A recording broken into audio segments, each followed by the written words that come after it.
ನಮಸ್ಕಾರ. Price the Lord Jesus. ಎಲ್ಲ ನನ್ನ ಪ್ರೀತಿಯ ದೇವಜನರಾದಂಥ ನಿಮಗೆ, ನನ್ನ ಪ್ರೀತಿಯ ಸಹೋದರಿ ಸಹೋದರರೇ, ನಿಮ್ಮೆಲ್ಲರಿಗೂ ನಮ್ಮ ಕರ್ತನಾದ ಯೇಸು ಕ್ರಿಸ್ತನ ನಾಮದಲ್ಲಿ ಶುಭವೂ ಆಶೀರ್ವಾದವೂ ಉಂಟಾಗಲಿ. ಕನ್ನಡ ಭಾಷೆಯಲ್ಲಿ ಪ್ರತಿನಿತ್ಯವೂ ಆಳವಾದ ಸತ್ಯಾರ್ಥಗಳನ್ನು ತಿಳಿದುಕೊಳ್ಳುವುದಕ್ಕಾಗಿ ನೀವು ಬರುತ್ತಾ ಇದ್ದೀರಾ. ಆಶೀರ್ವಾದದ ಮಾತುಗಳಿಗಿಂತ ಬೈಬಲನ್ನು ಅರ್ಥ ಮಾಡಿಕೊಳ್ಳುವ ಮನಸ್ಸು ದೇವರು ನಿಮಗೆ ಕೊಟ್ಟಿದ್ದಾರೆ. ನಾನು ಸಂತೋಷಿಸುತ್ತೇನೆ. ದೇವಜನವೇ, ಈ ದಿನದ ಈ ವಿಡಿಯೋದಲ್ಲಿ ಬಹಳ ರಹಸ್ಯಗಳನ್ನು, ಆಳವಾದ ಸತ್ಯಾರ್ಥಗಳನ್ನು ನಾನು ತಿಳ್ಕೊಳ್ಳಲಿಕ್ಕೆ ಹೋಗುತ್ತಾ ಇದ್ದೇವೆ.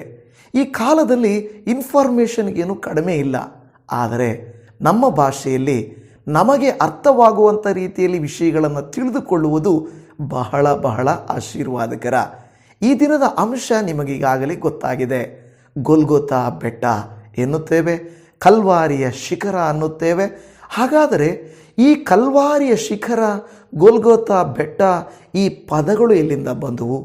ಈ ಪದಗಳ ಅರ್ಥ ಏನು? ಈ ಬೆಟ್ಟ ಎಲ್ಲಿದೆ? ಯೇಸು ಕ್ರಿಸ್ತನನ್ನು ಇಲ್ಲಿಯೇ ಯಾಕೆ ಶಿಲುಬೆಗೆ ಹಾಕಿದರು? ಈ ಬೆಟ್ಟಕ್ಕೂ ಆದಾಮನಿಗೇನು ಸಂಬಂಧ? ಈ ಬೆಟ್ಟಕ್ಕೂ ಅಬ್ರಹಾಮನಿಗೇನು ಸಂಬಂಧ? ಈ ಬೆಟ್ಟಕ್ಕೂ ಈಸಾಕನಿಗೇನು ಸಂಬಂಧ? ಈ ಬೆಟ್ಟಕ್ಕೂ ಗೊಲ್ಯಾತನಿಗೇನು ಸಂಬಂಧ? ಈ ಬೆಟ್ಟಕ್ಕೂ ದಾವೀದನಿಗೇನು ಸಂಬಂಧ? ಈ ಬೆಟ್ಟವು ಏನೆಲ್ಲ ರಹಸ್ಯಗಳನ್ನು ಒಳಗೊಂಡಿದೆ? ಈಗ ಅಲ್ಲಿ ಹೇಗಿದೆ? ಈ ಒಂದು ಸ್ಥಳವನ್ನು ಯಾರು ಒಂದು ವೇಳೆ ಕಾಪಾಡಿಕೊಂಡರು? ಯಾರು ಅದನ್ನು ನಿಭಾಯಿಸಿದರು? ಅನೇಕ ಸತ್ಯಾರ್ಥಗಳನ್ನು ಈ ವಿಡಿಯೋದಲ್ಲಿ ನಿಮಗೆ ನಾನು ತಿಳಿಯಪಡಿಸಲಿಕ್ಕೆ ಹೋಗುತ್ತಾ ಇದ್ದೇನೆ. ದೇವಜನವೇ, ಈ ಕಾಲದಲ್ಲಿ ನಾನು ತಯಾರು ಮಾಡುವ ವಿಡಿಯೋಗಳು ಬಹಳ ಸಮಯ ತೆಗೆದುಕೊಂಡು ಶ್ರಮಪಟ್ಟು ಮಾಡುವಂಥ ವಿಡಿಯೋಗಳಾಗಿವೆ. ದೊಡ್ಡ ಸ್ಟುಡಿಯೋ, ದೊಡ್ಡ ಕ್ಯಾಮರಾ, ದೊಡ್ಡ ನಮ್ಮ ಹತ್ರ ಸ್ಪೀಕರ್ ಏನು ಇಲ್ಲದೆ ಇದ್ದರೂ ದೇವರು ನಮಗೆ ಅನುಗ್ರಹಿಸಿರುವುಗಳಲ್ಲಿ ಮಾಡುತ್ತಾ ಇದ್ದೇವೆ. ಬರುವ ದಿನಗಳಲ್ಲಿ ಇನ್ನಷ್ಟು ಒಳ್ಳೆಯ ದೇವರ ವಾಕ್ಯಗಳು ಬರುವಂತೆ ಸಬ್ಸ್ಕ್ರೈಬ್ ಮಾಡಿಕೊಳ್ಳಿ, ಲೈಕ್ ಮಾಡಿ, ಶೇರ್ ಮಾಡಿ. ನಿಮ್ಮೆಲ್ಲರ ಪ್ರೀತಿ ಪ್ರಾರ್ಥನೆಗಾಗಿ ಧನ್ಯವಾದ. ಬನ್ನಿ ಮುಂದಕ್ಕೆ ಹೋಗೋಣ. ಒಂದು ವಾಕ್ಯವನ್ನು ಓದಿಕೊಳ್ಳೋಣ. ಮತ್ತಾಯನು ಬರೆದ ಸುವಾರ್ತೆ ಅದರ 27ನೇ ಅಧ್ಯಾಯ 33ನೇ ವಚನ. ಗೊಲ್ಗೊಥಾ ಅಂದರೆ ಕಪಾಳ ಸ್ಥಳ ಎಂಬ ಸ್ಥಾನಕ್ಕೆ ಬಂದಾಗ. ನನ್ನ ಪ್ರಿಯ ದೇವಜನರೇ, ಈ ಒಂದು ವಾಕ್ಯದಲ್ಲಿ ಗೊಲ್ಗೊಥಾ ಅಂದರೆ ಕಪಾಲ ಸ್ಥಳ ಎಂಬ ಸ್ಥಾನ ಎಂದು ಬೈಬಲ್ ಬರೆಯುತ್ತಾ ಇದೆ. ಈಗ ನೀವು ನೋಡಿದರೆ ಈ ಒಂದು ಅರ್ಥವು ಗ್ರೀಕ್ ಮತ್ತು ಅರಾಮಿಕಲ್ಲಿ ಗೊಲ್ಗೊಥಾ ಅಂತ ಕರೆಯಲ್ಪಡುತ್ತದೆ. ಲ್ಯಾಟಿನ್ ಭಾಷೆಯಲ್ಲಿ ಕಲ್ವಾರಿಯಾ ಲೊಕಸ್ ಆರ್ ಕಲ್ವರಿ ಅಂತ ಇಲ್ಲವೇ ಅದನ್ನು ನಾವು ನೋಡುತ್ತಾ ಇದ್ದೇವೆ. ಕಪಾಲ ಸ್ಥಳ ಇಲ್ಲವೇ place of the skull, the skull ಅಂತ ಕರೆಯುವುದನ್ನು ನಾವು ನೋಡುತ್ತಾ ಇದ್ದೇವೆ.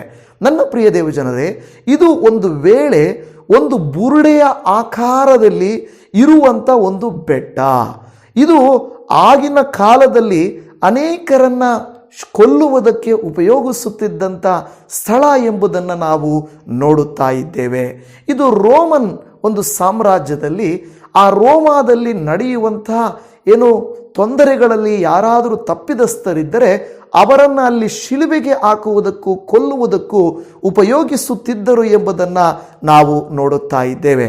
ಈ ವಾಕ್ಯಗಳನ್ನು ನಾವು ಮಾರ್ಕನು ಬರೆದ ಸುವಾರ್ತೆಯಲ್ಲಿ 15ನೇ ಅಧ್ಯಾಯ 22ನೇ ವಾಕ್ಯದಲ್ಲಿ, ಲೂಕನು ಬರೆದ ಸುವಾರ್ತೆ 23:33ರಲ್ಲಿ, ಯೋಹಾನನು ಬರೆದ ಸುವಾರ್ತೆ 19:17ರಲ್ಲಿ ನಾವು ಓದಿ ತಿಳ್ಕೊಳ್ಳಲಿಕ್ಕೆ ಸಾಧ್ಯವಾಗುತ್ತದೆ.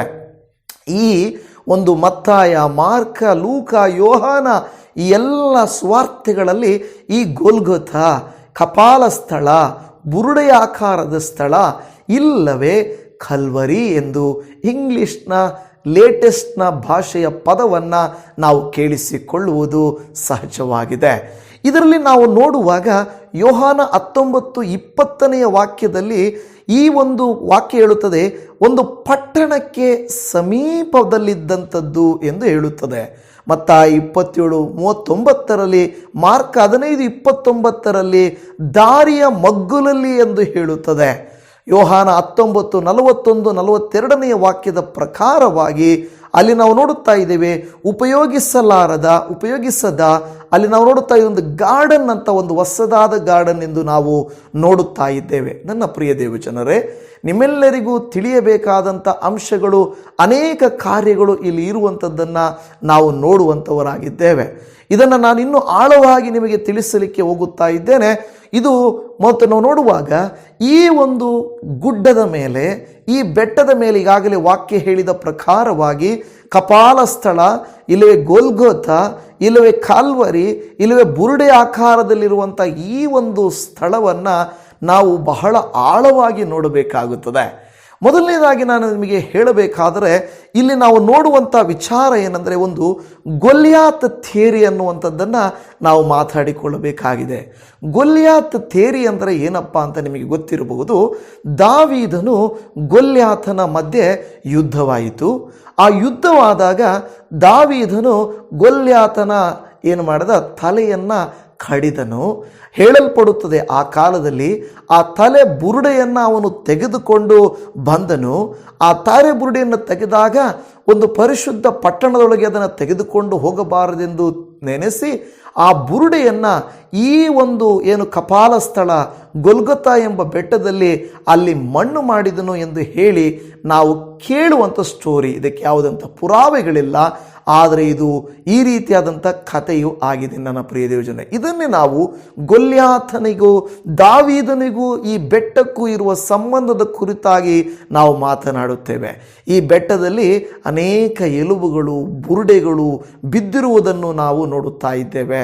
ಮಾತ್ರವಲ್ಲದೆ ಆದಾಮನ ಶವವು ಇಲ್ಲವೇ ಆತನ ಬುರುಡೆಯು ಕೂಡ ಈ ಸ್ಥಳದಲ್ಲಿ ಇತ್ತು ಎಂಬುದನ್ನು ನಾವು ನೋಡುತ್ತಾ ಇದ್ದೇವೆ. ಇದು ಒಂದು ವೇಳೆ ನೋಡುವಾಗ ಯೂದರ ನಂಬಿಕೆಯಾಗಿತ್ತು, ಮೊದಲ ಶತಮಾನದ ಕ್ರೈಸ್ತರ ನಂಬಿಕೆಯಾಗಿತ್ತು, ಯಹೂದ್ಯರ ನಂಬಿಕೆಯಾಗಿತ್ತು, ಮೌಖಿಕವಾಗಿರುವಂಥ ನಂಬಿಕೆ ಎಂಬುದನ್ನು ನಾವು ನೋಡುವಂಥವರು ಆಗಿದ್ದೇವೆ. ಮಾತ್ರವಲ್ಲದೆ ನನ್ನ ಪ್ರಿಯ ದೇವಜನವೇ, ಇದಕ್ಕೆ ಏನಾದರೂ ಪುರಾವೆ ಇದೆಯಾ ಅಂತ ನೀವು ನೋಡಿದರೆ, the second book of Adam and Eve ಎಂಬ ಪುಸ್ತಕದಲ್ಲಿ ನಾವು ನೋಡುತ್ತಾ ಇದ್ದೀವಿ. Second book of Adam and Eve ಎಂಬ ಪುಸ್ತಕದಲ್ಲಿ ಈ ಅಂಶವನ್ನು, ಆದಾಮನ ಒಂದು ಏನು ಪಳೆಯುಳಿಕೆಗಳನ್ನು ಎತ್ತುಕೊಂಡು ಬಂದು ಇದನ್ನು ನಾವು ನೋಡುತ್ತಾ ಇದ್ದೀವಿ. ಒಬ್ಬರನ್ನಂತ ಒಬ್ಬರು ಸಂತತಿಯವರು ಅದನ್ನು ತಂದು ಇಲ್ಲಿ ಈ ಬೆಟ್ಟದಲ್ಲಿ ಏನು ಮಾಡಿದರೆ ಇಟ್ಟಿದ್ದಾರೆ ಎಂಬುದಾಗಿ ಹೇಳುತ್ತದೆ. ಅದು ಮಾತ್ರವಲ್ಲದೆ ಕೆಥೋಲಿಕ್ ಎನ್ಸೈಕ್ಲೋಪೀಡಿಯಾ ಅನ್ನುವಂಥದ್ದರಲ್ಲಿ ಕೂಡ ಇದರ ಉಲ್ಲೇಖ ಇರುವಂಥದ್ದನ್ನು ನಾವು ನೋಡುತ್ತಾ ಇದ್ದೇವೆ. ಮೊದಲ ಶತಮಾನಗಳಿಂದಲೂ ಇದ್ದಂಥ ಅನೇಕರು, ಉದಾಹರಣೆಗೆ ಆರಿಜಿನ್ ಆಫ್ ಅಲೆಕ್ಸಾಂಡ್ರಿಯಾ, ಆರಿಗನ್ ಅಂತ ಕರೀತಾರೆ, ಆರಿಗನ್ ಆಫ್ ಅಲೆಕ್ಸಾಂಡ್ರಿಯಾ ಅನ್ನುವಂಥವರು, ಅಥನೇಷಿಯಸ್ ಅನ್ನುವಂಥವರು, ಆಮೇಲೆ ಎಪಿಪೆನಸ್ ಆಫ್ ಸಲ್ಮಾಸಿಸ್ ಅನ್ನುವಂಥವರು, ಬೆಸಿಲ್ ಆಫ್ ಸಿಸೇರಿಯಾ ಅನ್ನುವಂಥವರು, ಜಾನ್ ಕ್ರಿಸೋಸ್ಟಮ್ ಎನ್ನುವಂಥವರು ಕೂಡ, ಮಾತ್ರವಲ್ಲದೆ ಸೈಂಟ್ ಜೆರೋಮ್ ಅನ್ನುವಂಥವರು ಕೂಡ ಈ ಒಂದು ಆದಾಮನ ಕುರಿತಾದಂಥ ಕೃತ್ಯಗಳನ್ನು ಬರೆದಿದ್ದಾರೆ. ಇನ್ನೂ ಅದರ ಕುರಿತಾಗಿ ಸ್ವಲ್ಪ ಕೂಡ ನಾನು ಕೊನೆಯಲ್ಲಿ ಹೇಳಲಿಕ್ಕೆ ಇದ್ದೇನೆ ಪ್ರಿಯ ದೇವಜನವೇ.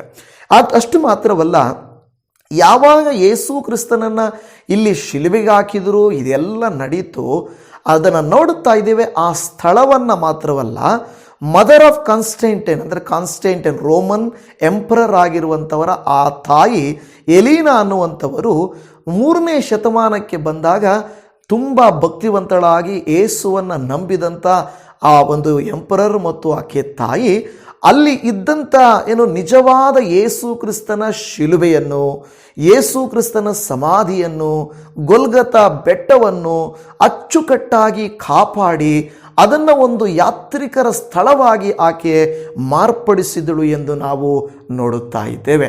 ಇದರಲ್ಲಿ ಇನ್ನೂ ಆಶ್ಚರ್ಯಕರವಾದಂಥ ವಿಚಾರವೇನೆಂದರೆ, ಚಾಪಲ್ ಆಫ್ ಆಡಮ್ ಅನ್ನುವಂಥದ್ದು, ಅಂದರೆ ಆದಾಮನ ಏನು ಎಲ್ಲಿ ಉಣಲ್ಪಟ್ಟಿತ್ತು ಕೆಳಗಡೆ ಭಾಗದಲ್ಲಿ, ಆ ಭಾಗದಲ್ಲಿ ಈಗ ಏನಿದೆ ಒಂದು ಚಾಪಲ್ ಅಂದರೆ ಒಂದು ಚರ್ಚ್ ಅಂತೇಳಿ ಅದನ್ನು ಮಾಡಿದ್ದಾರೆ. ಅದರ ಮೇಲೆ ಯೇಸು ಕ್ರಿಸ್ತನನ್ನು ಶಿಲುಬೆಗೆ ಹಾಕಿದರು ಎಂದು ಕೂಡ ಹೇಳುತ್ತಾ ಇದ್ದಾರೆ. ಇದನ್ನು ಪ್ರೂವ್ ಮಾಡಲಿಕ್ಕೆ ಆರಿಗನ್ ಅನ್ನುವಂಥವರು 185ನೇ ಇಸ್ವಿಯಿಂದ 254ರವರೆಗೆ ಫಾದರ್ ಆಫ್ ಹೆರೆಸಿ ಅಂತ ಹೇಳುವರು, ಸೈಂಟ್ ಜೊರೋಮ್ ಅನ್ನುವಂಥವರು 342ರಿಂದ 420 AD ಒಳಗೆ ಇದ್ದಂಥವರು ಇದನ್ನು ದೃಢೀಕರಿಸಿ, ಹೌದು ಎಲಿನಾ ಅನ್ನುವಂಥವರು ಏನಂದರೆ ರೋಮನ್ ಎಂಪರರ್ ಕಾನ್ಸ್ಟಂಟೈನ್ ಅವರ ತಾಯಿ ಇದನ್ನೆಲ್ಲ ಏನು ಮಾಡಿದ್ದಾರೆ, ಕಾಪಾಡಿಕೊಂಡು ಬಂದಿದ್ದಾರೆ ಎಂದು ಹೇಳುವುದನ್ನು ನಾವು ನೋಡುತ್ತಾ ಇದ್ದೇವೆ. ಮಾತ್ರವಲ್ಲದೆ ಸಮ್ ಡಿನಾಮಿನೇಷನ್ಸ್ ಅಂದರೆ ನಾವು ನೋಡುವಾಗ ಗ್ರೀಕ್ ಆರ್ಥೋಡಕ್ಸ್ ಆಗಿರ್ಬೋದು, ರೋಮನ್ ಕ್ಯಾಥೋಲಿಕ ಆಗಿರಬಹುದು, ಅರ್ಮೇನಿಯನ್ ಕ್ರಿಶ್ಚಿಯನ್ಸ್ ಆಗಿರ್ಬೋದು, ಕಾಪ್ಟಿಕ್ ಕ್ರಿಶ್ಚಿಯನ್ಸ್ ಆಗಿರ್ಬೋದು, ಸಿರಿಯನ್ ಆರ್ಥೋಡಕ್ಸ್ ಆಗಿರ್ಬೋದು, ಎಥೋಪಿಯನ್ ಕ್ರಿಶ್ಚಿಯನ್ಸು, ಇದೆಲ್ಲವೂ ಆಡಮ್ಸ್ ಕಲ್ಲನ್ನು ಒಂದು ರೆಸ್ಟಿಂಗ್ ಪ್ಲೇಸ್ ಅಂತ, ಆದಾಮನ ತಲೆಬುರುಡೆ ಇಲ್ಲವೇ ಅವಶೇಷಗಳು ರೆಸ್ಟ್ ಮಾಡುವಂಥ ಸ್ಥಳ ಎಂದು ಕೂಡ ಅವರು ಕರೆಯುತ್ತಾ ಇದ್ದಾರೆ. ಮಾತ್ರವಲ್ಲದೆ ಇನ್ನೊಂದು ಇಂಟ್ರೆಸ್ಟಿಂಗ್ ಆದಂಥ ವಿಷಯ, ಬೈಬಲ್ ಆಧಾರಿತ ವಿಷಯ ಇದೆ. ಅದೇನೆಂದರೆ the crack in the rack ಅಂತ ಹೇಳುತ್ತಾರೆ. ಅಂದರೆ the crack in the rock ಅಂತ ಹೇಳಿದರೆ ನಿಮಗೆಲ್ಲ ಗೊತ್ತಿದೆ, ಮತ್ತಾಯನ ಬರೆದ ಸುವಾರ್ತೆ ಅದರ 27ನೇ ಅಧ್ಯಾಯ 51ನೇ ವಚನದ ಪ್ರಕಾರವಾಗಿ ಯೇಸು ಕ್ರಿಸ್ತನು ಮರಣಿಸಿದಾಗ ಒಂದು ದೊಡ್ಡ ಭೂಕಂಪವು ಸಂಭವಿಸಿತು. ಹೌದು, ನಮಗೆಲ್ಲ ಗೊತ್ತಿದೆ, ಯೇಸುವು ಮರಣಿಸಿದಾಗ ಭೂಕಂಪ ಸಂಭವಿಸಿತು. ಆಗ ಆತನ ಶಿಲುಬೆಯ ಮೇಲೆ ಆ ಭೂಕಂಪವಾದಾಗ ಆ ಕಲ್ಲು ಬಂಡೆ ಸೀಳಿ ಆ ರಕ್ತವು, ಯೇಸುವಿನ ರಕ್ತವು ಪ್ರವಹಿಸಿ ಅದರ ಕೆಳಗಡೆನೇ ಇರುವಂಥ ಆದಾಮನ ತಲೆಬುರುಡಿಯ ಮೇಲೆ ರಕ್ತವು ಸುರಿಯಿತು ಎಂಬ ನಂಬಿಕೆಯೂ ಇದೆ. ಇದೇನೋ ಸುಮ್ಮನೆ ಹಾಗೇನೆ ಒಂದು ವೇಳೆ ಕತೆ ಕಟ್ಟಾಗಿ ಇಲ್ಲದೆ ಇರಬಹುದು, ಇದರ ಹಿಂದೆ ಬಹಳ ನಂಬಿಕೆ ಇರುವುದನ್ನು ನಾವು ನೋಡುತ್ತಾ ಇದ್ದೇವೆ. ಪ್ರೀತಿಯ ದೇವಜನವೇ, ಈಗ ಎರಡನೇ ಪ್ರಶ್ನೆ ಏನೆಂದರೆ, ಯಾಕೆ ಯೇಸು ಸ್ವಾಮಿಯನ್ನು ಯೆರೂಸಲೇಮಿನಿಂದ ಹೊರಗೆ ಭಾಗ ನಾವೀಗಾಗಲೇ 4 ಸುವಾರ್ತೆಗಳು ಹೇಳಿದವಲ್ಲ, ಏನೆಂದರೆ 4 ಸುವಾರ್ತೆಗಳು ಪಟ್ಟಣದ ಹೊರಗೆ, ಆ ದಾರಿಯ ಮಗ್ಗುಲಲ್ಲಿ, ಈ ರೀತಿಯಾಗಿ ಯಾಕೆ ಹೇಳಿತು? ಇದಕ್ಕೇನಾದರೂ ಸಂಬಂಧ ಇದೆಯಾ ಎಂದರೆ ಖಂಡಿತ ಸಂಬಂಧ ಇದೆ. ಪ್ರಿಯ ದೇವಜನವೇ, ಯಾಜಕಕಾಂಡ ಗ್ರಂಥ 16ನೇ ಅಧ್ಯಾಯ 27ನೇ ವಾಕ್ಯದಲ್ಲಿ ನೀವು ಓದುವುದಾದರೆ, ದೋಷ ಪರಿಹಾರಕ ಯಜ್ಞ ಪಶುಗಳಾದ ಹೋರಿ ಓತಗಳ ರಕ್ತವನ್ನು ಮಹಾಪವಿತ್ರ ಸ್ಥಾನದಲ್ಲಿ ದೋಷ ಪರಿಹಾರ ಮಾಡುವುದಕ್ಕಾಗಿ ತಂದ ಮೇಲೆ ಅವುಗಳ ಶರೀರಗಳನ್ನು ಪಾಳೆಯದ ಆಚೆಗೆ ತೆಗೆದುಕೊಂಡು ಹೋಗಿ ಚರ್ಮ ಮಾಂಸ ಕಲ್ಮಶವೆಲ್ಲವನ್ನು ಬೆಂಕಿಯಿಂದ ಸುಡಿಸಿ ಬಿಡಬೇಕು. ಇಲ್ಲಿ ಒಂದು ವಿಷಯ ಹೇಳುತ್ತಾ ಇದೆ, ಯಾವುದು ದೋಷ ಪರಿಹಾರಕ ಯಜ್ಞ ಅಂತ ಹೇಳುತ್ತಾರೋ ಅದು ಯಾವುದೇ ಆಗಿರಲಿ, ಹೋರಿ ಓತ ಇದರ ರಕ್ತ ಪವಿತ್ರ ಸ್ಥಾನದಲ್ಲಿ ದೋಷ ಪರಿಹಾರಕವಾಗಿ ಮಾಡುವುದಕ್ಕಾಗಿ ತಂದ ಮೇಲೆ ಅದನ್ನು ಹೊರಗಡೆ ಹೋಗಿ ಏನು ಮಾಡಬೇಕು? ಅಲ್ಲಿ ಹೇಳ್ತದೆ, ಪಾಳೆಯದ ಆಚೆಗೆ ತೆಗೆದುಕೊಂಡು ಹೋಗಬೇಕು. ಯೇಸು ಕ್ರಿಸ್ತನನ್ನು ಒಳಗಡೆನೇ ಒಡೆದರೂ ಹಿಂಸಿಸಿದರೂ ಕೂಡ ಕೊಲ್ಲುವುದಕ್ಕಾಗಿ ಮಾತ್ರ ಆತನನ್ನು ಈ ಗೊಲ್ಗೊಥಾ ಇಲ್ಲವೇ ಕಪಾಲ ಸ್ಥಳ, ಕಾಲ್ವರಿ ಎಂದು ಹೇಳುವಂಥ ತಲೆಬುರುಡೆಯ ಆಕಾರದ ಬೆಟ್ಟಕ್ಕೆ ತೆಗೆದುಕೊಂಡು ಹೋದರು ಎಂಬುದನ್ನು ನಾವು ನೋಡುತ್ತಾ ಇದ್ದೇವೆ. ಇಬ್ರಿಯರಿಗೆ ಬರೆದ ಪತ್ರಿಕೆ 13ನೇ ಅಧ್ಯಾಯ 12 ಮತ್ತು 13ನೇ ವಾಕ್ಯದಲ್ಲಿ, ಅದರಂತೆ ಯೇಸು ಕೂಡ ಸ್ವಂತ ರಕ್ತದಿಂದ ತನ್ನ ಜನರನ್ನು ಪವಿತ್ರಪಡಿಸುವುದಕ್ಕೋಸ್ಕರ ಪಟ್ಟಣದ ಹೊರಗೆ ಸತ್ತನು. ಆದುದರಿಂದ ನಾವು ಆತನ ನಿಮಿತ್ತ ಉಂಟಾಗುವ ನಿಂದೆಯನ್ನು ತಾಳಿಕೊಳ್ಳುವವರಾಗಿ ಪಾಳೆಯದ ಆಚೆ ಆತನ ಬಳಿಗೆ ಹೊರಟು ಹೋಗೋಣ. ನೋಡಿ, ಪಾಳೆಯದ ಹೊರಗೆ ಅಂದರೆ ಪಟ್ಟಣದ ಹೊರಗೆ. ನಿಮ್ಗೆ ಅರ್ಥ ಆಗ್ತಾ ಇದೆಯಾ? ಪಟ್ಟಣದ ಹೊರಗೆ ಎಲ್ಲಿಂದ? ನೋಡಿ, ನಾವು ಈ ಕಪಾಲ ಸ್ಥಳ ಗೊಲ್ಗೊಥಾ ಎಂಬುದನ್ನು ನಾವು ಆ ಭಾಷೆಗಳಿಂದ ಹಿಡಿದು ಅದರ ಉಗಮದಿಂದ ಹಿಡಿದು ಅಲ್ಲಿ ಹೇಗೆ ಗೊಲ್ಯಾತನ ಅಂದರೆ ಥಿಯರಿ, ಗೊಲ್ಯಾತ ಆದಾಮನ ಒಂದು ಸ್ಕಲ್ಲಲ್ಲಿ ಊಣಲ್ಪಟ್ಟಿದೆ ಎಂದು ಹೇಳಿದ್ದೇವೆ. ಈಗ ಆದಾಮನ ಒಂದು ತಲೆಬುರುಡೆಯಲ್ಲಿ ಊಣಲ್ಪಟ್ಟಿದೆ, ಅದರ ಮೇಲೇನೆ ಯೇಸುವಿನ ಶಿಲುಬೆ ಹಾಕಲ್ಪಟ್ಟಿತ್ತು ಅಂತ ಹೇಳ್ತಾ ಇದೆ. ಇನ್ನೂ ಅನೇಕ ವಿಚಾರಗಳನ್ನು ನಾವು ಧ್ಯಾನ ಮಾಡಿಕೊಳ್ಳೋಣ. ಈ 2 ವಾಕ್ಯದಲ್ಲಿ ಹೇಳುತ್ತಾ ಇದೆ, ದೋಷ ಪರಿಹಾರಕ ಯಜ್ಞವಾಗಿರುವಂಥ ಯೇಸು ಕ್ರಿಸ್ತನನ್ನು ಅವರು ಏನು ಮಾಡಿದ್ರಂದರೆ ಪಾಳೆಯದ ಹೊರಗೆ ತೆಗೆದುಕೊಂಡು ಹೋಗಿ ಆತನನ್ನು ಶಿಲುಬೆಗೆ ಹಾಕಿದರು. ನೋಡಿ, ಬೈಬಲ್ ಅನ್ನೋದು ಸುಮ್ಮನೆ ಕತೆ ಅಲ್ಲ ಪ್ರಿಯ ದೇವಜನವೇ. ಒಂದೊಂದು ಹೆಜ್ಜೆಗೂ ಅರ್ಥವಿದೆ, ಒಂದೊಂದು ಕಾರ್ಯಕ್ಕೂ ದೇವರ ಉದ್ದೇಶವಿದೆ.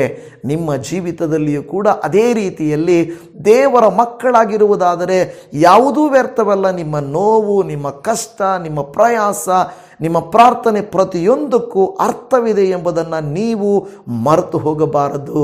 ನೋಡಿ, ನಾವು ಅಂದುಕೊಳ್ಳುತ್ತೇವೆ ಗೊಲ್ಗೊಥಾ ಅಂದರೆ ಬೆಟ್ಟ ಅಂದರೆ ಏನೋ ಬಿಡು, ಬೆಟ್ಟದ ಅಲ್ಲಿತ್ತು, ಆತನನ್ನು ತೆಗೆದುಕೊಂಡೋಗಿ ಶಿಲುಬೆಗೆ ಹಾಕಿದರು ಅಂತ ನಾವು ಅಂದುಕೊಳ್ಳಬಹುದು. ಆದರೆ ಅದಲ್ಲ ಸತ್ಯ. ಅದರ ಹಿಂದೆ ಇರುವಂಥ ಈ ವಾಕ್ಯಗಳು ಯಾಜಕ ಕಾಂಡದಲ್ಲಿಯೂ ಇಬ್ರಿಯ ಗ್ರಂಥದಲ್ಲಿಯೂ ಆದಿಕಾಂಡದ ಇನ್ನೂ ಬರುತ್ತೇನೆ ಅನೇಕ ಕಾರ್ಯಗಳನ್ನು ನಾವಲ್ಲಿ ಧ್ಯಾನ ಮಾಡುವಂಥವರು ಆಗಿದ್ದೇವೆ. ಈಗಾಗಲೇ ನಾನು ನಿಮಗೆ ಹೇಳಿದೆ, ಅಬ್ರಹಾಮನಿಗೂ ಈಸಾಕನಿಗೂ ಏನಪ್ಪ ಈ ಬೆಟ್ಟಕ್ಕೂ ಸಂಬಂಧ ಅಂತ ನೀವು ಅಂದುಕೊಂಡಿರಬಹುದು. ನನ್ನ ಪ್ರಿಯ ದೇವಜನರೇ, ಆದಿಕಾಂಡ ಗ್ರಂಥದಲ್ಲಿ 22ನೇ ವಾಕ್ಯದಲ್ಲಿ, ಆಗಲಾತನು ನಿನಗೆ ಪ್ರಿಯನಾಗಿರುವ ಒಬ್ಬನೇ ಮಗನಾದ ಈ ಸಾಕನನ್ನು ತೆಗೆದುಕೊಂಡು ಮೋರಿಯಾ ದೇಶಕ್ಕೆ ಹೋಗಿ ಅಲ್ಲಿ ಅವನನ್ನು ನಾನು ಹೇಳುವ ಒಂದು ಬೆಟ್ಟದ ಮೇಲೆ ಸರ್ವಾಂಗ ಹೋಮವಾಗಿ ಸಮರ್ಪಿಸಬೇಕು ಅಂದನು. ನಿಮಗೆಲ್ಲ ಗೊತ್ತಿದೆ, ಅಬ್ರಹಾಮನಿಗೆ ದರ್ಶನವಾಯಿತು, ಈ ಸಾಕನನ್ನು ತೆಗೆದುಕೊಂಡು ಹೋದನು. ಆದರೆ ಈ ಒಂದು ಭಾಗವನ್ನು ನೀವು 2 ಪೂರ್ವಕಾಲ ವೃತ್ತಾಂತ 3ನೇ ಅಧ್ಯಾಯ 1ನೇ ವಾಕ್ಯದಲ್ಲಿ ಓದುವಾಗ, ಸೊಲೊಮೋನನು ಯೆರೂಸಲೇಮ್ ಪಟ್ಟಣದೊಳಗೆ ತನ್ನ ತಂದೆಯಾದ ದಾವೀದನಿಗೆ ದೇವದರ್ಶನ ಉಂಟಾದ ಮೋರಿಯಾ ಗುಡ್ಡದಲ್ಲಿ ಯೆಹೋವನ ಆಲಯವನ್ನು ಕಟ್ಟಿಸತೊಡಗಿದನು. ಮುಂಚೆ ಎಬೂಸಿಯನಾದ ಓರ್ನಾನನ ಕಣವಾಗಿದ್ದ ಈ ಸ್ಥಳದಲ್ಲಿ ದಾವೀದನು ಇದಕ್ಕೋಸ್ಕರ ಸಿದ್ಧ ಮಾಡಿದನು. ನೋಡಿದ್ರ, ಈ ಮೋರಿಯಾ ಬೆಟ್ಟ ಅನ್ನೋದೇನಿದೆಯೋ ಇದು ಒಂದು ನಾವು ನೋಡುವಾಗ ಯೆರೂಸಲೇಮ್ ಪಟ್ಟಣದೊಳಗೆ, ಅಂದರೆ ಪಟ್ಟಣದ ಒಳಗೆ ಆಗಿದ್ದರು. ಅಲ್ಲಿ ಕಟ್ಟಲಿಕ್ಕೆ ಯೆರೂಸಲೇಮ್ ದೇವಾಲಯ ಪ್ರಾರಂಭಿಸಿದ್ರು ಕೂಡ ಅದರ ಪಕ್ಕದಲ್ಲಿರುವಂಥದ್ದು ಮೋರಿಯಾ ಬೆಟ್ಟ, ಅಲ್ಲೇ ಇರುವಂಥ ಒಂದು ಬೆಟ್ಟ. ಈಗ ನಿಮಗೂ ನನಗೂ ಅರ್ಥ ಆಗಿರುವಂಥ ವಿಚಾರವೇನೆಂದರೆ, ಇಲ್ಲಿ ನಿಮಗೆ ಗೊತ್ತಿದೆ, ಈಸಾಕನು ತನ್ನದೇ ಆದಂಥ ಕಟ್ಟಿಗೆಯನ್ನು ಹೊತ್ತುಕೊಂಡು ಈ ಮೋರಿಯಾ ಬೆಟ್ಟವನ್ನು ಹತ್ತಿದನು. ಅದೇ ರೀತಿಯಲ್ಲಿ ಯೇಸು ಕ್ರಿಸ್ತನು ತನ್ನ ಶಿಲುಬೆಯನ್ನು ಆತನು ಹೊತ್ತುಕೊಂಡು ಈ ಮೋರಿಯಾ ಬೆಟ್ಟ, ಇಲ್ಲವೇ ಈ ಕಪಾಲ ಬೆಟ್ಟ, ಈ ಗೊಲ್ಗತ್ತಾ ಬೆಟ್ಟಕ್ಕೆ ಹತ್ತಿರುವುದನ್ನು ನಾವು ನೋಡುತ್ತಾ ಇದ್ದೀವಿ. ಆ ಒಂದು ರೀತಿಯಲ್ಲಿ ಹತ್ತಿ ಒಬ್ಬನೇ ಮಗನಾದಂಥ ಆ ಈಸಾಕನನ್ನು ಬಲಿ ಕೊಡು ಎಂದು ಕೇಳಿದ ಹಾಗೆ ಇಲ್ಲಿ ಕೂಡ ಯೇಸು ಕ್ರಿಸ್ತನು ಒಬ್ಬನೇ ಮಗನಾಗಿರುವಂಥದ್ದನ್ನು ನಾವು ನೋಡುತ್ತಾ ಇದ್ದೇವೆ. ಯೋಹಾನ 1:29 ಹೇಳಿದ ಹಾಗೆ, ಈ ಒಂದು ಆದಿಕಾಂಡ 22:8 ಹೇಳಿದ ಪ್ರಕಾರವಾಗಿ ದೇವರು ಒಂದು ಯಜ್ಞಕ್ಕೆ ನೇಮಿಸಿದ ಕುರಿಮರಿಯನ್ನು ಒದಗಿಸಿಕೊಟ್ಟನು. ಆಮೇನ್. ಅಲ್ಲಿ ನೋಡ್ರಿ, ಈಸಾಕನಿಗೆ ಬದಲಾಗಿ ಯಜ್ಞದ ಕುರಿಮರಿಯನ್ನು ದೇವರು ಒದಗಿಸಿಕೊಟ್ಟನು. ಕೆಲವರು ಹೇಳ್ತಾರೆ ಆ ಯಜ್ಞದ ಕುರಿಮರಿಯೇ ಯೇಸು ಕ್ರಿಸ್ತನಾಗಿದ್ದನು. 2000 ವರ್ಷಗಳ ಹಿಂದೆಯೇ ಈ ರೀತಿಯಾಗಿ, 2000 ಅಲ್ಲ, ಒಂದು ವೇಳೆ ಸುಮಾರು 4000 ವರ್ಷಗಳು, ನಮಗೀಗ ಆ ಯೇಸು ಕ್ರಿಸ್ತನ ಕಾಲಕ್ಕೆ 2000 ವರ್ಷಗಳ ಹಿಂದೆ ಈ ಕಾರ್ಯವು ನಡೆದಿತ್ತು. ಅದೇನೆಂದರೆ, ಆ ದಿನದಲ್ಲಿ ಯಜ್ಞಕ್ಕೆ ನೇಮಿಸಲ್ಪಟ್ಟಂಥ ಕುರಿಮರಿ ಯೇಸು ಕ್ರಿಸ್ತನಾಗಿದ್ದನು. ಆಗಲೇ ಸಾದೃಶ್ಯ ರೂಪವಾಗಿ ಯೇಸು ಕ್ರಿಸ್ತನ ಒಂದು ಯೇಸು ಕ್ರಿಸ್ತನ ಒಂದು ಮರಣವನ್ನು, ಯಜ್ಞವಾಗುವುದನ್ನು ಸೂಚಿಸಲ್ಪಟ್ಟಿತ್ತು ಎಂಬುದನ್ನು ನಾವು ನೋಡುವಂಥವರಾಗಿದ್ದೇವೆ. ಮಾತ್ರವಲ್ಲದೆ ಯೇಸು ಕ್ರಿಸ್ತನನ್ನು 2ನೇ ಆದಾಮನಿಗೂ ಕೂಡ ಹೋಲಿಸುವಂಥ ಒಂದು ಥಿಯರಿ ಇದೆ. ಹೌದು, ಇದನ್ನು ಈಸ್ಟರ್ನ್ ಆರ್ಥೋಡಾಕ್ಸ್ ಚರ್ಚಸ್ ಎಲ್ಲ ನಂಬುತ್ತಾರೆ. ಮೊದಲ ಕೊರಿಂಥ 15:22 ಹೇಳುವ ಪ್ರಕಾರವಾಗಿ, ಯಾವ ಪ್ರಕಾರ ಆದಾಮನ ಸಂಬಂಧದಿಂದ ಎಲ್ಲರೂ ಸಾಯುವವರಾದರು, ಅದೇ ಪ್ರಕಾರ ಕ್ರಿಸ್ತನ ಸಂಬಂಧದಿಂದ ಎಲ್ಲರೂ ಜೀವಿತರಾದರು. ಹೇಗೆ ಆದಾಮನಿಂದ ಮರಣವು ಬಂದಿತೋ, ಯೇಸು ಕ್ರಿಸ್ತನಿಂದ ಜೀವವು ಬಂದಿತು ಎಂದು ದೇವರ ವಾಕ್ಯ ಹೇಳುತ್ತಾ ಇದೆ. ರೋಮಾಪುರದವರಿಗೆ 5:18 ಹೀಗಿರಲಾಗಿ ಒಂದೇ ಅಪರಾಧದ ಮೂಲಕ ಎಲ್ಲ ಮನುಷ್ಯರಿಗೆ ಸಾಯಬೇಕೆಂಬ ನಿರ್ಣಯವು ಹೇಗೆ ಉಂಟಾಯಿತು, ಹಾಗೆಯೇ ಒಂದೇ ಸತ್ಕಾರ್ಯದಿಂದ ಎಲ್ಲ ಮನುಷ್ಯರಿಗೆ ನೀತಿವಂತರೆಂಬ ನಿರ್ಣಯವು ಉಂಟಾಗಿ ಜೀವವನ್ನು ಫಲಿಸುತ್ತದೆ. ಹಾಲೆಲೂಯ. ನೋಡಿದ್ರೆ, ಜೀವವು ಅಲ್ಲಿ ಮರಣದ ಕುರಿತಾಗಿ ಮಾತನಾಡ್ತಾ ಇದೆ. ನಾನು ಸ್ವಲ್ಪ ಸ್ಪೀಡಾಗಿ ನಿಮಗೆ ಹೇಳುತ್ತಾ ಹೋಗುತ್ತಾ ಇದ್ದೇನೆ, ನಿಮಗೆ ಬೇಸರಿಕೆ ಇಲ್ಲ ಅಂತ ತಿಳಿದುಕೊಳ್ಳುತ್ತೇನೆ. ಮೊದಲನೇದಾಗಿ ನಾವು ಇದರ ಬೆಟ್ಟದ ಪ್ರಾಮುಖ್ಯ, ವಿವಿಧ ಭಾಷೆಗಳಲ್ಲಿ ಏನಂತ ಕರೀತಾರೆ, ಅದಕ್ಕೆ ಅರ್ಥ ಏನು ಅಂತ ನೋಡಿದೆವು. ಅನಂತರ ನಾವು ಆದಾಮನು ಯೇಸು ಕ್ರಿಸ್ತನ ಕುರಿತಾಗಿ ನೋಡಿದೆವು. ಅಬ್ರಹಾಮ ಈಸಾಕರ ಸಂಬಂಧವನ್ನು ನೋಡಿದೆವು. ಗೊಲ್ಯಾತನು ದಾವೀದನಿಗೆ ಸಂಬಂಧಪಟ್ಟಂಥ ವಿಚಾರವನ್ನು ನಾವು ನೋಡಿದೆವು.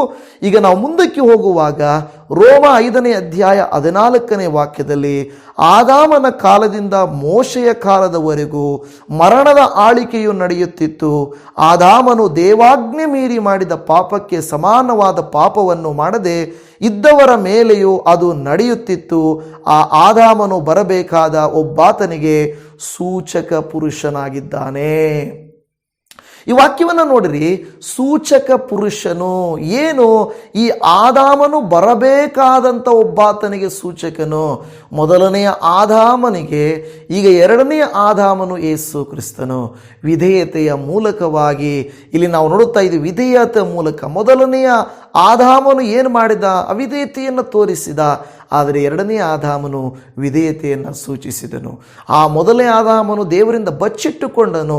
ಎರಡನೆಯ ಆದಾಮನು ತಂದೆಯೇ ಇವರನ್ನು ಕ್ಷಮಿಸು ಎಂದು ಹೇಳಿ ಮಾತನಾಡುವುದನ್ನು ನಾವು ನೋಡುತ್ತಾ ಇದ್ದೇವೆ.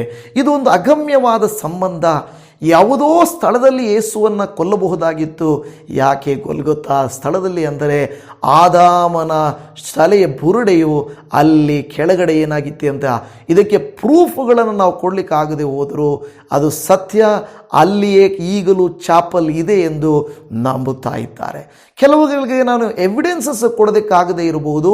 ಕೆಲವೆಲ್ಲ ಇದು ಘಟನೆಗಳು, ನಂಬಿಕೆಗಳು, ಟ್ರೆಡಿಷನ್ಗಳು, ಕೆಲವರು ಬರೆಯಲ್ಪಟ್ಟಿರುವುದರ ಮೇಲೆ ನಾನಿದನ್ನು ನಿಮಗೆ ತಿಳಿಯಪಡಿಸ್ತಾ ಇದ್ದೇನೆ. ಪ್ರಿಯ ಜನವೇ, ಈ ರೋಮಾಪುರದವರಿಗೆ ಬರೆದ ಪತ್ರಿಕೆ 5:19 ಹೇಳಿದ ಪ್ರಕಾರವಾಗಿ ಒಬ್ಬನ ಅವಿಧೇಯತ್ವದಿಂದ ಎಲ್ಲರೂ ಹೇಗೆ ಪಾಪಿಗಳಾದರೋ ಹಾಗೇ ಒಬ್ಬನ ವಿಧೇಯತ್ವದಿಂದ ಎಲ್ಲರೂ ನೀತಿವಂತರಾಗುವರು. ಮೊದಲನೆಯ ಆದಾಮನು ಹಳೆಯ ಸೃಷ್ಟಿಗೆ ಒಂದು ಸೂಚನೆಯಾದರೆ ಎರಡನೆಯ ಆದಾಮನಾದಂಥ ಯೇಸು ಕ್ರಿಸ್ತನು ಒಂದು ಹೊಸ ನೂತನ ಸೃಷ್ಟಿಗೆ, ನೂತನ ಪ್ರಾರಂಭಕ್ಕೆ ಆತನೊಂದು ಸೂಚನೆಯಾಗಿರುವುದನ್ನು ನಾವು ನೋಡುತ್ತಾ ಇದ್ದೇವೆ. ಮೊದಲ ಆದಾಮ ಅವಳು ಒಂದು ಮರದ ಮೂಲಕವಾಗಿ ಪಾಪವನ್ನು ಮಾಡಿದರು. ಯೇಸು ಕ್ರಿಸ್ತನು ಅದೇ ರೀತಿಯಲ್ಲಿ ಒಂದು ಮರದ ಮೇಲೆ ಪ್ರಾಣವನ್ನು ಕೊಟ್ಟು ನಮ್ಮನ್ನು ಬಿಡಿಸಿದನು ಎಂಬುದಾಗಿ ನಾವು ನೋಡುತ್ತಾ ಇದ್ದೇವೆ. ಮೊದಲ ಆದಾಮನು ದೇವರಿಗೆ ಭಯಪಟ್ಟು ಹೆಂಡತಿಯನ್ನು ದೂಷಿಸುವುದನ್ನು ನೋಡುತ್ತಾ ಇದ್ದೀವಿ. ಇವಳಿಂದಲೇ, ನೀನು ಕೊಟ್ಟ ಇವಳಿಂದಲೇ ಅಂತಾನೆ. ಆದರೆ ಯೇಸು ಸ್ವಾಮಿ ಕಂಪ್ಲೇಂಟ್ ಮಾಡಲಿಲ್ಲ. ದೇವರೇ, ತಂದೆಯೇ, ಇವರು ಏನು ಮಾಡ್ತಾ ಇದ್ದಾರೋ ಗೊತ್ತಿಲ್ಲ, ಇವರಿಗೆ ಕ್ಷಮಿಸು ಎಂದು ಹೇಳಿದರು. ಇದರ ಅರ್ಥ ಏನೆಂದರೆ ನಮಗೆ ಗೊತ್ತಾಗುತ್ತದೆ, ಯೇಸು ಕ್ರಿಸ್ತನ ರಕ್ತದ ಮೂಲಕವಾಗಿ ಕೇವಲ 2000 ವರ್ಷಗಳ ಹಿಂದೆ ರಕ್ಷಣೆಯು ನಮಗೆ ಮಾತ್ರ ಅಲ್ಲ, ಯೇಸುವಿನ ರಕ್ತವು ಆಳಕ್ಕೆ ಇಳಿದು ಆದಾಮನ ತಲೆಬುರುಡೆಯ ಮೇಲೆ ಇಳಿದು ಆದಾಮನ ಸಂತತಿಯವರಿಂದ ಹಿಡಿದು ಎಲ್ಲರಿಗೂ ಯಾವುದೋ ಒಂದು ರೀತಿ ರಕ್ಷಣೆಯನ್ನು ಆತನು ತಿಳಿಯಪಡಿಸಿದ್ದಾನೆ ಎಂಬುದು ನಮಗೆ ಗೊತ್ತಾಗುತ್ತದೆ. ಯೇಸು ಕ್ರಿಸ್ತನ ಮರಣದ ಸ್ಥಳಕ್ಕೆ ಒಂದು ಅರ್ಥವಿದೆ ನನ್ನ ಪ್ರಿಯ ದೇವಜನವೇ. ಯೇಸು ಕ್ರಿಸ್ತನ ರಕ್ತವು ಇಳಿದಿದ್ದು ಒಂದು ಸ್ವಾರ್ಥೆಗೆ ಸೂಚಕವಾಗಿದೆ. ನಿಮ್ಮನ್ನು ನನ್ನನ್ನು ಬಿಡಿಸುವುದಕ್ಕೆ ಇದೊಂದು ಮಾರ್ಗವಾಗಿದೆ. ಹಾಲೆಲೂಯ. ನನ್ನ ಪ್ರೀತಿಯ ದೇವಜನವೇ, ನಾವು ಅಂದುಕೊಳ್ಳುತ್ತೇವೆ ಯೇಸು ಕ್ರಿಸ್ತನನ್ನು ಸುಮ್ಮನೆ ಏನೋ ಎಲ್ಲರೂ ಅಲ್ಲಿ ಶಿಲುಬೆಗೆ ಹಾಕುವುದರಿಂದ ಹಾಕಿದರು ಅಂತ. ಮನುಷ್ಯರ ಆಲೋಚನೆಗಳು ಬೇರೆ ಇರಬಹುದು, ಆದರೆ ದೇವರ ಆಲೋಚನೆಗಳು ಪ್ಲ್ಯಾನ್ಡ್. ಈಗಾಗಲೇ ದೇವರ ಆಲೋಚನೆಗಳು ಸಿದ್ಧವಾಗಿ ಒಂದಕ್ಕೊಂದು ಇಂಟರ್ ಕನೆಕ್ಷನ್ ಇರುವುದನ್ನು ನಾವು ನೋಡುತ್ತಾ ಇದ್ದೇವೆ. ಒಂದು ಕ್ರಮವಾಗಿ ನಿಮಗೆ ಹೇಳಬೇಕಾದರೆ ಈ ಯೇಸು ಕ್ರಿಸ್ತನಿಗೂ ಎರಡನೆಯ ಆದಾಮನಿಗೂ ಮೊದಲನೆಯ ಆದಾಮನಿಗೂ ಕೂಡ ಒಂದು ಕನೆಕ್ಷನ್ ಇದೆ, ಹೌದಲ್ವ? ಮೊದಲ ಕನೆಕ್ಷನ್ ಇದೆ. ನಂತರ ನೋಡುತ್ತೇವೆ ಅಬ್ರಹಾಮನು ಮತ್ತು ಈಸಾಕನಿಗೂ ಇಲ್ಲಿಗೆ ಕನೆಕ್ಷನ್ ಇರುವುದನ್ನು ನೋಡುತ್ತಾ ಇದ್ದೇವೆ. ಕೊಲ್ಲಬೇಡ, ಕೈ ಎತ್ತಬೇಡ ಅಂತ ಹೇಳಿ ತಡೆದವನು, ಈ ದೇವದೂತನ ರೂಪದಲ್ಲಿ ಬಂದವನು ಯೇಸುವೆ ಎಂದು ಕೆಲವರು ನಂಬುತ್ತಾರೆ. ಯಾವಾಗ ಅಬ್ರಹಾಮನಿಗೆ ನಿನ್ನ ಮಗನನ್ನು ಕೊಲ್ಲಬೇಡ, ಕೈ ಎತ್ತಬೇಡ ಅಂತ ಹೇಳಿದ್ನಲ್ವ, ಆತನೇ ಯೇಸು ಅನ್ನುತ್ತಾರೆ. ಇನ್ನು ಕೆಲವರು ಹೇಳುತ್ತಾರೆ ಈ ಯೇಸುವು ಆ ಒಂದು ಟಗರಾಗಿ ಆ ಮೋರಿಯಾ ಬೆಟ್ಟದಲ್ಲಿ ಮೊದಲೇ ಕಾಣಿಸಿಕೊಂಡನು ಅಂತ ಕೂಡ ಹೇಳುತ್ತಾರೆ. ಅಲ್ಲಿಂದ ನೀವು ತೆಗೆದುಕೊಂಡ್ರೆ ನಾನು ಹೇಳಿದ ಹಾಗೆ ಗೊಲ್ಯಾತನನ್ನ ವಿಷಯವನ್ನು ಈ ಒಂದು ಬೆಟ್ಟಕ್ಕೆ ಹೋಲಿಕೆ ಮಾಡಿದೆ. ನನ್ನ ವಾಕ್ಯಗಳನ್ನು ನಿಮಗೆ ಕೊಟ್ಟಿದ್ದೇನೆ. ಈ ಮೋರಿಯಾ ಬೆಟ್ಟವನ್ನು ಮತ್ತೆ ಈ ಸೊಲೊಮೋನನ ಕಾಲದಲ್ಲಿ ಒಂದು ಹೆಸರುಗಳನ್ನು ಒಂದು ವೇಳೆ ಅಲ್ಲೇ ಪಕ್ಕದಲ್ಲಿ ಬೇರೆ ಬೇರೆ ಇದ್ದರು, ಆ ಬೆಟ್ಟದಲ್ಲಿಯೇ ಈ ಕೃತ್ಯಗಳು ನಡೆದಿದೆ. ನೋಡಿ, ಎಲ್ಲಿಂದ ಎಲ್ಲಿಗೆ ಸಂಬಂಧ ಅಲ್ವಾ? ಎಲ್ಲಿಂದ ಎಲ್ಲಿಗೆ ಸಂಬಂಧ ಇದೆ ನೋಡಿ, ಅದೇ ದೇವರ ಅಗಮ್ಯವಾದಂಥ ಉದ್ದೇಶ, ಆಲೋಚನೆ. ದೇವರು ಮಾಡಿದರೆ ಅಷ್ಟು ಪರ್ಫೆಕ್ಟ್ ಆಗಿರುತ್ತದೆ. ದೇವಜನವೇ, ಆ ಒಂದು ಯಾವ ರೀತಿಯಾಗಿ ಆದಾಮನು ಮಾಡಿದ ಪಾಪಗಳನ್ನು ಯೇಸು ಸ್ವಾಮಿ ತಾನು ಶಿಲುಬೆಯ ಮೇಲೆ ಹೊತ್ತುಕೊಂಡನು. ಸ್ಥಳವೆಲ್ಲವೂ ಶಪಿಸಲ್ಪಟ್ಟ ಸ್ಥಳವಾಗಿದ್ದರೂ ಕೂಡ ಯೇಸು ಕ್ರಿಸ್ತನ ನಾಮದಲ್ಲಿ, ರಕ್ತದಲ್ಲಿ ಆ ಸ್ಥಳವು ಪರಿಶುದ್ಧವಾಯಿತು. ಅಂದರೆ ಸ್ಥಳವು ಪರಿಶುದ್ಧವಾಗಿರುವುದಲ್ಲ, ಶಾಪವಾಗಿರುವುದು, ಪಾಪವಾಗಿರುವಂಥದ್ದು ಕ್ಷಮಿಸಲ್ಪಟ್ಟಿದೆ. ಇವತ್ತು ನಿಮ್ಮ ನನ್ನ ಪಾಪಗಳು ಕಡು ಕೆಂಪಾಗಿದ್ದರೂ ಕೂಡ ಆತನು ನಮ್ಮನ್ನು ಕ್ಷಮಿಸುವಂಥವನಾಗಿದ್ದಾನೆ. ಆತನೊಂದು ಸೂಚನಾ ಪುರುಷನಾಗಿದ್ದಾನೆ. ಆದಾಮನಂತೆ ಅವರಿಂದ ಬಂದಂಥ ದೋಷಗಳನ್ನು ಪರಿಹಾರ ಮಾಡುವಂಥ ಯಜ್ಞವಾಗಿದ್ದಾನೆ. ಇದೊಂದು ಕಥೆಯಲ್ಲ, ಇದು ನಿಜವಾಗಿಯೂ ಅಲ್ಲಿರುವಂಥ ಸ್ಥಳಗಳ ವಿವರಣೆಯಾಗಿದೆ. ನಾನು ಅನೇಕ ಇನ್ನೂ ಅದರ ಒಂದು ಚಿತ್ರಗಳನ್ನು ನಿಮಗೆ ಕೊಡಲಿಕ್ಕೆ ಸಾಧ್ಯವಿಲ್ಲದೆ ಇರಬಹುದು. ನಿಮಗೆ ಅರ್ಥವಾಗುವುದಕ್ಕಾಗಿ ಪ್ಲೇನಾಗಿ ನಾನು ಹೇಳಿದ್ದೇನೆ. ಯೇಸುವನ್ನು ಯಾವುದೋ ರೂಪದಲ್ಲಿ ಕೊಲ್ಲಬಹುದಾಗಿತ್ತು, ಎಲ್ಲೋ ಕೊಲ್ಲಬಹುದಾಗಿತ್ತು. ಆದರೆ ಯೇಸುವನ್ನು ಆ ತಲೆಬುರುಡೆಯಾಕಾರದ ಆ ಬೆಟ್ಟಕ್ಕೆ ತೆಗೆದುಕೊಂಡು ಹೋಗಿದ್ದಕ್ಕೂ ಒಂದು ಉದ್ದೇಶವಿದೆ. ಭೂಕಂಪವಾಗಿದ್ದಕ್ಕೂ ಒಂದು ಉದ್ದೇಶವಿದೆ. ಆತನ ರಕ್ತವು ಆಳಕ್ಕೆ ಇಳಿದದ್ದಕ್ಕೆ ಒಂದು ಉದ್ದೇಶವಿದೆ. ಅದರ ಆಳದಲ್ಲಿ ಇವತ್ತು ಚಾಪಲ್ ಆಫ್ ಆಡಮ್ ಅಂತ ಹೇಳೋದು, ಕೆಥೆಡ್ರಲ್ ಆಫ್ ಆಡಮ್ ಅಂತ ಹೇಳುವಂಥ ಒಂದು ಇರುವಂಥದ್ದನ್ನು ನಾವು ನೋಡುತ್ತಾ ಇದ್ದೇವೆ. ಅನೇಕ ಸಂಪ್ರದಾಯಗಳವರು ಇನ್ನೂ ಅಧಿಕವಾಗಿ ಇದನ್ನು ನಂಬುತ್ತಾರೆ. ನಮ್ಮ ನಂಬಿಕೆ ಏನೆಂದರೆ, ಆ ಸ್ಥಳದಲ್ಲಿ, ಶಪಿಸಲ್ಪಟ್ಟ ಸ್ಥಳದಲ್ಲಿ ಯೇಸು ಸ್ವಾಮಿ ನಿಮಗಾಗಿ ನನಗಾಗಿ ಬಲಿಯಾದನು. ಈ ಗೊಲ್ಗೊಥಾ, ಈ ಕಲ್ವಾರಿ, ಈ ಕಪಾಲ ಸ್ಥಳ, ಈ ಬುರುಡೆಯ ಎಂಬ ಸ್ಥಳ ಏನಿದೆಯೋ ಆ ಸ್ಥಳವು ನಿಮ್ಮ ಪಾಪಗಳನ್ನು ಹೊತ್ತ ಸ್ಥಳವಾಗಿದೆ. ಕರ್ತನಿಗೆ ಸ್ತೋತ್ರ. ಆ ದೇವಾದಿ ದೇವನು ತಾನೇ ನಿಮ್ಮನ್ನು ಆಶೀರ್ವಾದ ಮಾಡಲಿ. ನಿಮಗೆ ಇದು ಅರ್ಥ ಆಗಿದೆ ಅಂತ ನಾನು ನಂಬುತ್ತೇನೆ. ಇನ್ನೂ ವಿವರಗಳು ನನಗೆ ಸಿಕ್ಕಾಗ ನಿಮಗೆ ತಿಳಿಯಪಡಿಸುತ್ತೇನೆ.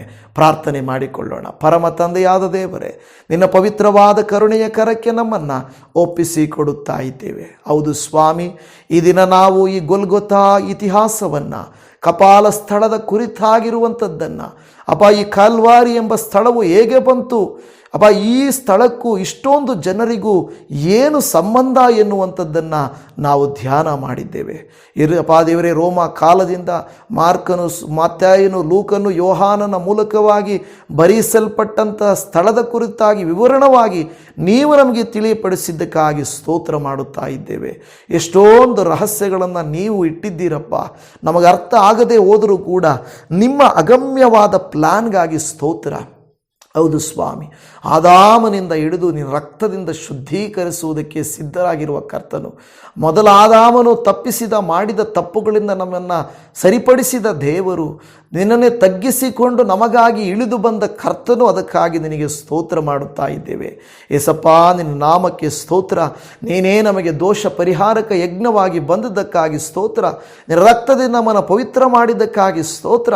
ಹೌದಪ್ಪ, ಇದಕ್ಕೆ ಅನೇಕ ಸಾಕ್ಷಿಗಳು, ಅಲ್ಲಿದ್ದಂಥ ಸೈನಿಕರು, ಅಲ್ಲಿದ್ದಂಥ ಕರ್ತನ ದೇವರೇ ವಿಶ್ವಾಸಿಗಳು, ಮೊದಲ ಶತಮಾನದ ಬರಹಗಾರರು, ಅನಂತರದ ಬಂದ ಅರಸರು, ಅನೇಕರು ಇದನ್ನು ದೃಢೀಕರಿಸಿ ಆ ಸ್ಥಳವನ್ನು ಈಗಿನವರೆಗೂ ಕಾಪಾಡಿಕೊಂಡು ಬಂದಿರುವುದಕ್ಕಾಗಿ ಸ್ತೋತ್ರ. ಅದು ಒಂದು ಸಾಕ್ಷಿಗಾಗಿ ಮಾತ್ರ, ಆರಾಧನೆಗಾಗಿ ಮಾತ್ರ ಅಲ್ಲ ಸ್ವಾಮಿ. ಯೇಸುವಿನ ನಾಮದಲ್ಲಿ ಇವತ್ತು ಏನೆಲ್ಲ ನಾವು ಧ್ಯಾನ ಮಾಡಿದ್ವೋ ಎಲ್ಲರಿಗೂ ಕ್ಲಿಯರ್ ಆಗಿ ಅರ್ಥ ಆಗಲಿ ಸ್ವಾಮಿ. ನೀನೇ ಅಪ್ಪ ದೇವರೇ ತೋರಿಸಿರುವ ಚಿತ್ರಗಳ ಮೂಲಕವಾಗಿ ಇನ್ನೂ ಆಳವಾಗಿ ಅವರು ಅರ್ಥ ಮಾಡಿಕೊಳ್ಳಲಿ ಎಂದು ಬೇಡಿಕೊಳ್ಳುತ್ತಾ ಇದ್ದೇವೆ. ಮೊದಲ ಆದಾಮನಂತೆ ನಾವು ಅವಿಧೇಯತೆಯನ್ನು ತೋರಿಸಿ ವಿರೋಧವನ್ನು ಮಾಡಿ ಪಾಪ ಮಾಡಿ ತಪ್ಪಿದಸ್ಥರಾಗಿದ್ದೆವು. ನಮಗಾಗಿ ಎರಡನೇ ಆದಾಮನಾಗಿ ನೀವು ಬಂದು ನಮ್ಮನ್ನು ಕಾಪಾಡಿದಿರಯ್ಯ, ನಿಮಗೆ ಸ್ತೋತ್ರ ಮಾಡುತ್ತಾ ಇದ್ದೇವೆ. ಈ ಸಾಕನಂತೆ ತಪ್ಪಿಸಿ ಈ ಸಾಕನ ಜಾಗದಲ್ಲಿ ನಮಗಾಗಿ ಬಲಿಯಾದವರೇ ನಿನಗೆ ಸ್ತೋತ್ರ ಮಾಡುತ್ತಾ ಇದ್ದೇವೆ. ನೀವು ನಮ್ಮನ್ನು ಪ್ರೀತಿಸುವುದಕ್ಕಾಗಿ ಸ್ತೋತ್ರ, ನಮ್ಮನ್ನು ಕಾಪಾಡುವುದಕ್ಕಾಗಿ ಸ್ತೋತ್ರ. ನೀನು ನಮಗೆ ತೋರಿಸಿದಂಥ ಅಗಮ್ಯವಾದಂಥ ತ್ಯಾಗಕ್ಕಾಗಿ ನಿನಗೆ ಸ್ತೋತ್ರ ಮಾಡುತ್ತಾ ಇದ್ದೇವೆ. ಯಾರೆಲ್ಲ ಈ ವಿಡಿಯೋ ನೋಡಿದರು ಇನ್ನಷ್ಟು ಆಳವಾದ ಸತ್ಯಾಂಶಗಳನ್ನು ನಾವು ಅರ್ಥ ಮಾಡಿಕೊಳ್ಳುವಂತೆ ನೀವೇ ನಮಗೆ ಉಪಕಾರ ಮಾಡಬೇಕಾಗಿ ಪ್ರಾರ್ಥನೆ ಮಾಡುತ್ತಾ ಇದ್ದೇವೆ. ನಮ್ಮನ್ನೇ ನಿನ್ನ ಕರುಣೆಯ ಹಸ್ತಕ್ಕೆ ಒಪ್ಪಿಸಿಕೊಡುತ್ತಾ ಈ ಪ್ರಾರ್ಥನೆಯನ್ನು ಆಲಿಸಿದ್ದಕ್ಕಾಗಿ ನಿನಗೆ ಸ್ತೋತ್ರ ಮಾಡುತ್ತಾ, ನಮ್ಮ ರಕ್ಷಕನು, ನಮ್ಮ ಕರ್ತನು, ನಮ್ಮ ಒಡೆಯನು, ಸದಾ ಜೀವಿಸುವಾತನು, ಮರಣವನ್ನು ಜಯಿಸಿದಾತನು, ನಮ್ಮ ಶಾಪ ಪಾಪಗಳನ್ನು ತೆಗೆದುಹಾಕಿದವನಾದಂಥ ನಜರೇತಿನ ಯೇಸು ಕ್ರಿಸ್ತನ ಪ್ರೀತಿಯುಳ್ಳ ಮಧುರ ನಾಮದಲ್ಲಿ ಪ್ರಾರ್ಥಿಸುತ್ತೇವೆ ಪರಮ ತಂದೆಯೇ. ಆಮೇನ್, ಆಮೇನ್. ನನ್ನ ಪ್ರೀತಿಯ ದೇವಜನರೇ, ನಿಮ್ಮೆಲ್ಲರಿಗೂ ಧನ್ಯವಾದ. ಇದುವರೆಗೂ ವಿಡಿಯೋನ ನೋಡಿದ್ದೀರಾ. ನಿಮ್ಮೆಲ್ಲರ ಪ್ರೀತಿ, ಸಂತೈಸುವಿಕೆ, ಪ್ರಾರ್ಥನೆಗಾಗಿ ಧನ್ಯವಾದಗಳು. ನನಗಾಗಿ, ಸೇವೆಗಾಗಿ ಪ್ರಾರ್ಥನೆ ಮಾಡಿರಿ. ಜ್ಞಾನದಿಂದಲ್ಲದೆ ದೇವರಾತ್ಮನಿಂದ ಈ ವಿಡಿಯೋಗಳನ್ನು ಮಾಡುವಂತೆ, ಇನ್ನೂ ಇದಕ್ಕೆ ಬೇಕಾದ ಸಲಕರಣೆಗಳನ್ನು, ಈ ಚಾನಲನ್ನು ಉಜ್ಜೀವನಗೊಳಿಸುವಂತೆ, ಕನ್ನಡ ಭಾಷೆಯಲ್ಲಿ ದೇವರ ಮಕ್ಕಳನ್ನು ಬೆಳೆಸುವುದಕ್ಕೆ ಬೇಕಾದ ಎಲ್ಲ ದೈವಿಕ ಆಶೀರ್ವಾದಗಳನ್ನು ದೇವರು ತಾನೇ ಒದಗಿಸಿ ಕೊಡಲಿ ಎಂದು ನೀವು ಪ್ರಾರ್ಥನೆ ಮಾಡಬೇಕಾಗಿ ಕೇಳಿಕೊಳ್ಳುತ್ತೇನೆ. ನಿಮ್ಮೆಲ್ಲರಿಗೂ ಧನ್ಯವಾದಗಳು. ದೇವಾದಿ ದೇವರು ನಿಮ್ಮನ್ನು ಆಶೀರ್ವದಿಸಲಿ. ಶಲೋಮ್. Praise the Lord Jesus. Amen.